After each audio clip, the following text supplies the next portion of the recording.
Hey everybody, it's Eric from EPAutos.com, your libertarian car guy.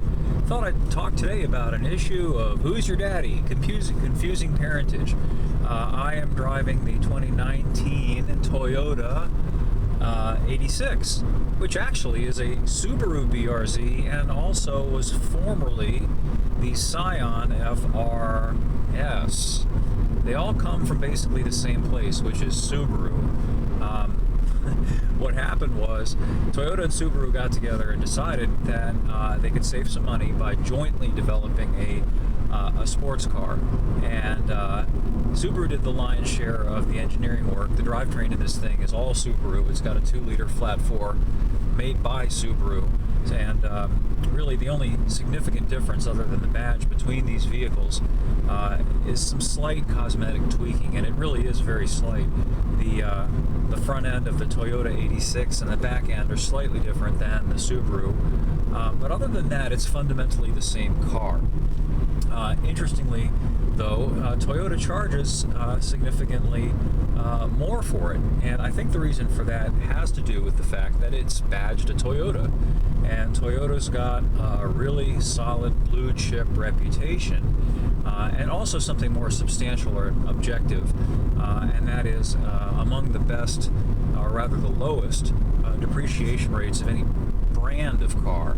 And that's no slight on Subaru, it's just a fact that anything with a Toyota sticker on it, even if it's not actually a Toyota, probably will be worth more 5 or 6 years down the road. So that is the chief difference between these vehicles. Otherwise, they're essentially the same vehicle. They both compete largely against the Mazda Miata, which is pretty much the only other rear-wheel drive sports car that's in the same general price ballpark. And this is a sports car, by the way, so I think it's important to define that. Some people think that the Camaro and the Mustang, and God help us, the Challenger, all of which I love, are sports cars. No, they're not. They're performance cars, they're even modern muscle cars, but they're not sports cars. Sports cars are small, focus on agility of handling, not brute power. This thing's not particularly quick. It takes about 7 seconds to get to 60, so a V6 Camry, oh, I got a super Clover here, bear with me for a minute. Clover. Anyway, sorry for that segue, just had to get around the Clover. As you can see, it's got adequate power for dealing with Clovers. It also has a pair of back seats. See them? And that's something that the Miata has not got. And I love the Miata, but the Miata is not a very practical car unless you're single or have another car. You can only take one person and you can't take much stuff. It's got a very, very tiny purse-sized 4.9 cubic foot trunk. This thing has almost 7 cubic feet, which is big for a small car. Some other differences, the 86 and the BRZ are hard tops only. The Miata is a soft top only. Well, technically there is a version of the Miata that's a target top, but still not really a hard top. And there are pros and there are cons depending on what you like.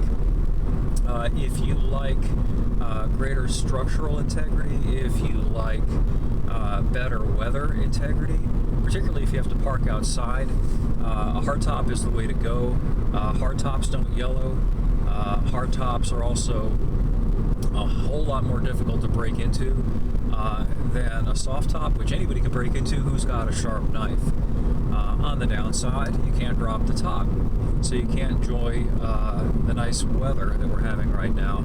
And also, with the top down, the Miata's got superb visibility. This one's got good visibility ahead and even behind, but if you look, see that ridiculous little third pillar window, C-pillar window there?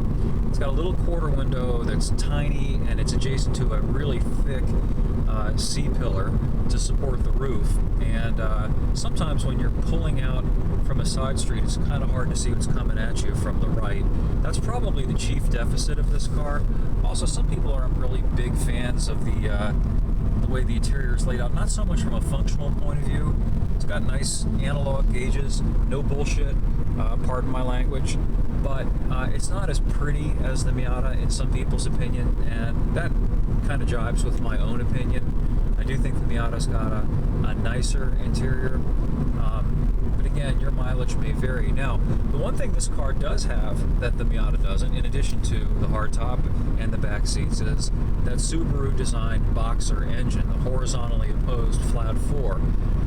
And that's something you won't find in any other sports car except for a Porsche. And Porsches are a lot more expensive than the Toyota 86. In fact, you can buy two of the least expensive, or you can buy two 86s for the price of the least expensive Porsche. So there's that to consider. And the Boxer really is a very nice, growly and revvy engine. If you can see the red line on this thing, it's about 7,500 RPM. It's again not as quick as the Miata, in part because this thing's about 500 pounds heavier than the Miata, but it's a very fun car to drive, especially with the 6-speed manual. Nice short throw, tight ratio transmission, really good responsive handling, enjoyable car to drive, and just something different than the run-of-the-mill. Probably the greatest deficit of owning a Miata, other than the absence of much passenger and cargo room, is that there's so many of them out there, and everybody's got one, it seems like. So if you want something a little bit different that's in the same price ballpark, similar driving experience, but also a bit more practical and definitely a bit more unique, you might want to look at the Toyota 86, even though it is a Subaru. I'll have more up at epautos.com. Thanks for listening, and we will catch up with you again soon.